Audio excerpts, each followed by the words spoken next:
sa imong kapalaran. Ikaw ra ang magbuot, ayaw undang sa pagpaning kamot.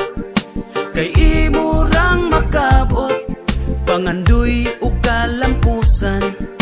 Imo rang maabot, padayon sa pagtikang, padayon ayaw undang. Baira kung kulang pa sa kahait imong sundang. Nga maoy mo putol sa sumpa sa kapobrehon. Pinaagig paning kamot mo lampos ratapuhon. Ayaw padala sa naagian nga kapakyasan. Usana sa mga lamas sa lami nga kalampusan. Kung matumbag kadaghan, mubangon nga mas kusgan. Kung kinsay mula hutay maangkon ang kadaugan. Ayaw undang sa pag